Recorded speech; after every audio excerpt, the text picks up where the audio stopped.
Halloween! Arikus magyar sportmárkában vagyok, amint látjátok. Na, hát a múltkor vásárolni szerettem volna valami ajándékot, ugyanis nagymuteromnak születésnapja volt. 60 a kedvenc városa, úgyhogy gondoltam, majd ott tartjuk meg. Hát bementünk a Bélvárosba vásárolni, elmentünk egy plazába. Plaza. Ugye, hát az mindenki laza, majd szétesnek, mint a Michael Jackson. Ja, hallottátok? Állítólag újra összeáll a Michael Jackson.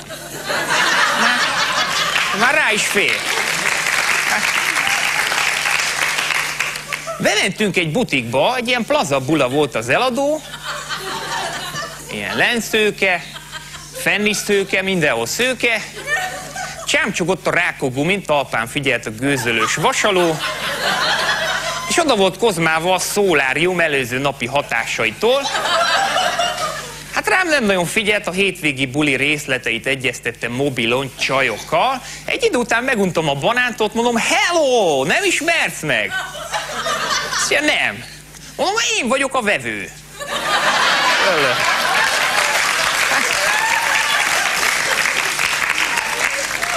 Na, akkor egy kicsit jobban oda koncentrálódott, azt mondja, tessék, valami ajándékot szeretnék venni. Azt mondja, és konkrétan mire gondolsz? Hát mondom, most konkrétan a csöcseidre, de hogy jön ez ide? Nem értem. Szólt a főnökének, oda jött egy ilyen kis mitugrás csávó, de olyan alacsony volt, szerintem talajmenti fagynál zuzmarás lett volna a haja. Meg ráadásul annyira csúnya volt, szerintem mikor kisgyerekkorában vitték kis kosárkába a paphoz keresztelni, az azt hitte kóstoló. Hát, azt ott pampolászott nekem, hogy ne szemtelenkedjünk az eladó hölgyel, mert szól a biztonságiaknak, tudjátok, akik a kondibérletesek. Aztán feltörlik velem a padlót, hogy megspórolják a villedát. Néztem ott a kis csávot, mondom, mit csináljak vele, mert felett kevés volna ráverni, egy meg más sok volna neki. Hát mondom, ha felrúgom, mire leesik a ruhája, kimegy a divatból. Kíméletlen vagyok. Olyan vagyok, mint az ügyetlen fazekas. Leverem a köcsögöket. Hát jó, hogy...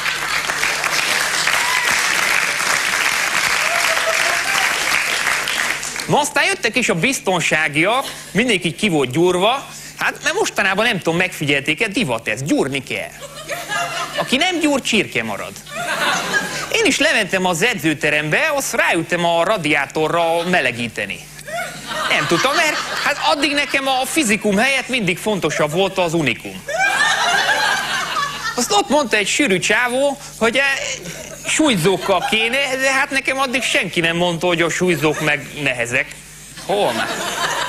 Elkezdtem az 5 kilóstól a szériákat, már meg... hogy kokszolni kell. Kokszolj. Magyar szokás. Kokszoljak, akkor olyan leszek, hogy a Jean-Claude Van Damme hozzám képest anorexiás bélgilisztának tűnik majd. Kokszolni. Nem tudom, én otthon elrákcsáltam 2 ilyen tüzépes brikettet, de csak szorulásom lett, nem 50-es karom.